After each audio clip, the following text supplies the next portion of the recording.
history of what's happened over the last 2 years. It's hard to believe that it's only 2 years since the Right to Water campaign was really launched, but we've come a long way, and it documents the real history of what's happened. If you were to be 100 years from now, if you were to be an observer on the street and to just be looking back at this period of time and reading the Irish Times, the Irish Independent, listening to the broadcast on RTE, you'd think that nothing had happened over the last 2 years, that there hadn't been an uprising around an issue of water charges. This book will help to counter that claim that nothing has happened, where we've had 8 of the biggest national demonstrations in the history of the country. And it documents that very well. The anger, the expressions, the frustration, all of the emotions come through in the book. And at the end of the book, you'll find that it leads to a question, where to now, which is the question that you asked me. And the real answer to that is nobody knows. But if people can put their shoulder to the wheel in the way that we have over the last 2 years around water, then anything is possible. So my fingers are crossed and my hopes are very positive. Towards the foreign investment, but that's complete nonsense.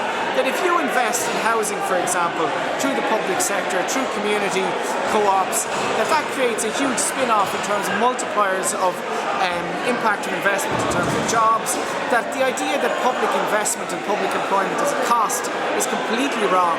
We have to look at our economies, look to the likes of Sweden, the Netherlands, Austria, where they have a much greater role of the public sector, of public employment, community employment.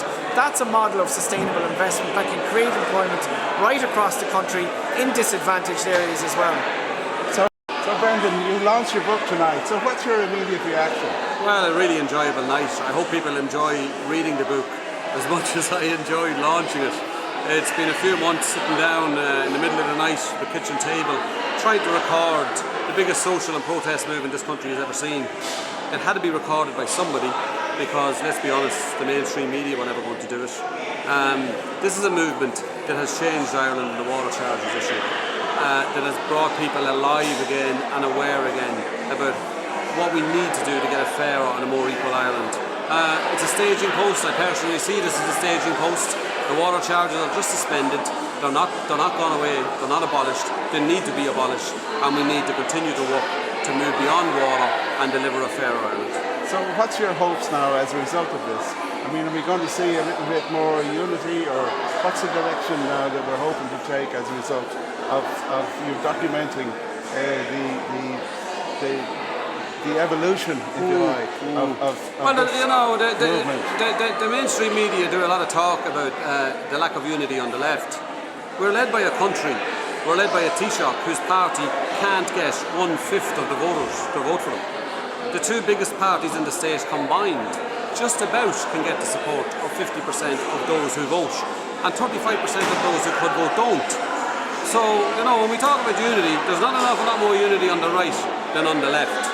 But they have the power, they've got the money, they've got the media, they've got the control, while all around these streets people sleep in tents, sleep in parks, sleep in emergency accommodation in hotels, while they try to take our water, while people are forced out of the country to look for work.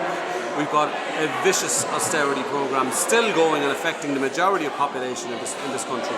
And my hope is that the people learn from the water movement that they can take control of their own destiny, and at last, 100 years from 1916, maybe deliver a country that we can all be proud of, because we sure as hell haven't got one at the moment.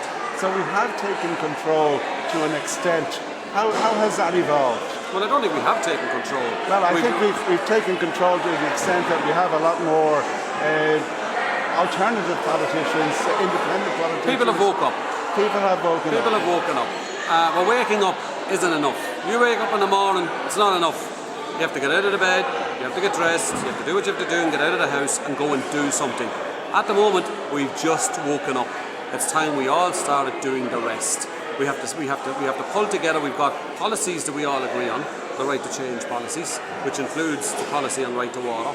An awful lot of people agree on that. I think more people agree on those policies than support Fine Gael, for example, or Fianna Fáil, for example. So it's about stopping the arguments and moving forward. And if there are people holding us back, if there are ideas holding us back, if there are relics of the past holding us back, we need to not be angry about that, we need not be surprised about that, but we need to ignore it and just move on. Thank you very much, Frank.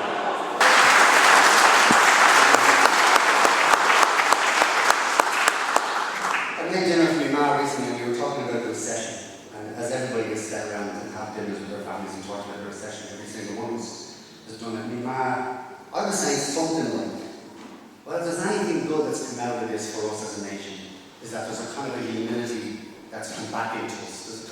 Because it kind of, you know, we all kind of lost the lag for about a decade, and there was a kind of a, what's the word? It just wasn't. It didn't feel genuine for a while. Ireland didn't feel like it was. I don't know. It just didn't feel right to me. And but I said to her, if there's anything good that came out of this, is that there's a sense of humility coming back into the people. She stopped and she said, "They sound like the legal movement."